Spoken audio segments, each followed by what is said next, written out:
So, I guess as this is the first video we've ever made, I should say, welcome to Migratory Mishaps. The whole point of this build and venture is to drive the Pan America Highway. We're going to start in Alaska and end in Argentina, and we're going to do it in a, well, hopefully beautifully redone 1974 GMC Van Duer motorhome. This specific one has been all over Canada. Despite only driving 60,000 miles, it's already had quite a bit of a life, and we're going to hopefully double that. It's got a wonderful quadrajet carburetor with a 350 in it. It's crammed right in there, as you can see, so it's a nightmare to work on. I've already had to change the alternator, and good God, you break your wrists trying to get at anything. They say to keep it all GM, but they don't make GM parts anymore for this, really. Anyways, it was done by Vanguard Conversions, and it is just a regular dually chassis. It's not extended or anything. It's an automatic, 3-on-the-tree automatic, which I would have preferred a standard transmission anyways, but, you know, can't have everything. We somehow only got this for $27.50, which, all things considered, is beautiful. Anyways, here it is in this video, pretty much completely gutted, which it's been gutted for a while, and it's been used as you can see, storage space for a lot of the pieces that have to go back on. We have started insulating at this point, as you'll see later on, but either way, the lumber is beautiful, and pretty much one of the better starting points I've seen for like old RVs.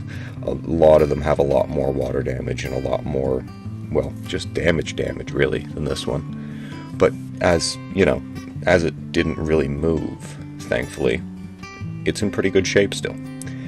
We still have most of the original appliances and fixtures as well, like this beautiful one-piece plastic tub shower sink toilet combo and the stove you saw earlier. We're planning on doing some solar. We're planning on having a generator as well. Batteries are pretty up in the air at this point because of how expensive they are, but hopefully we can fit a decent battery capacity into the build.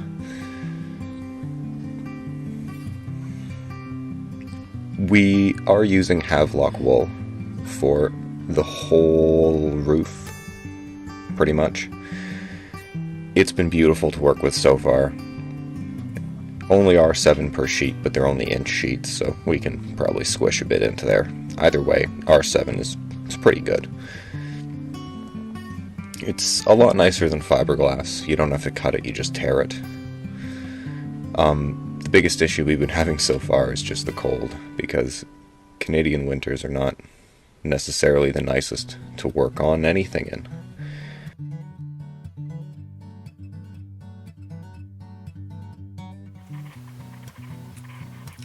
So, it's a bit of a blizzard right now. Don't know how much we're really going to get done, because it's minus 20. But this is how far we've gotten so far, aside from the bits that are kind of just falling down. But, I mean, the tape can only hold so long, the wool's kind of heavy. We've got the first 2 sheets of paneling up, and that cut is just not the best, but we're going to cover the whole ceiling with record covers near the end there, so it's not going to be noticeable. Our original plan for insulation, as if you want to look at migratorymishaps.ca, there's a whole write-up on sort of the benefits and negatives of every different type, but our original plan was to do this here in the walls, in the studs, with spray foam around it. Now, we couldn't do that for a multitude of reasons, so we ended up with fiberglass, which is just so much nicer to work with, to be honest, in comparison to foam board. Cutting styrofoam and foam board just, good God, it sucks.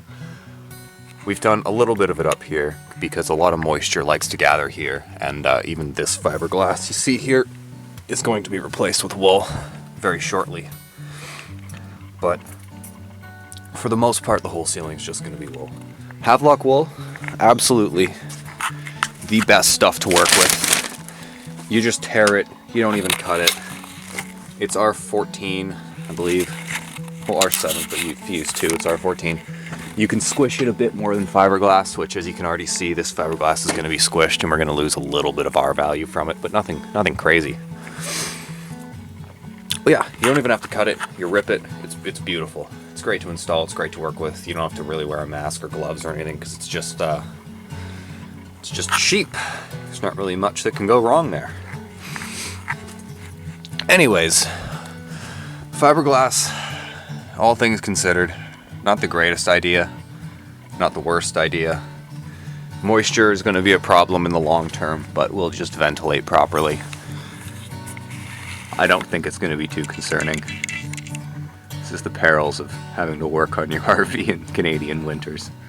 It's just sheet ice under that thin layer of snow there.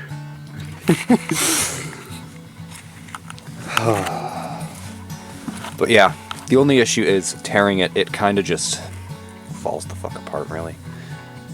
Kind of just falls into various pieces. And it's not ever easy to get, like, nicely torn in the shapes you want. We also definitely bought way too much fiberglass because we were going to do the ceiling too, but that's fine. The wool is just so much nicer. So excited to get the paneling on and just crawl up into this ridiculously cozy looking bed. The snow doesn't help, but it's not the biggest issue. The biggest issue would just be the cold.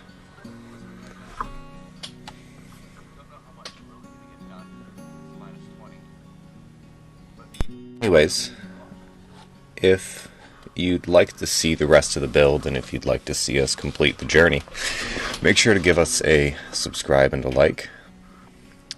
Make sure to turn on notifications if you want to be annoyed by everything we post. I plan on making a lot more tutorial-based videos in the future. It's just a lot more work to set up than this type of thing. We're going to go into more depth on insulation.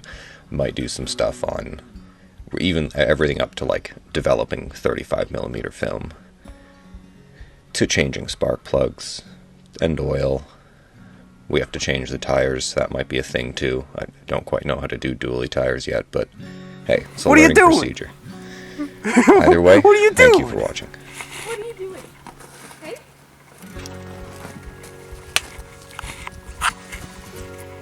Nope. Okay. Lizzie.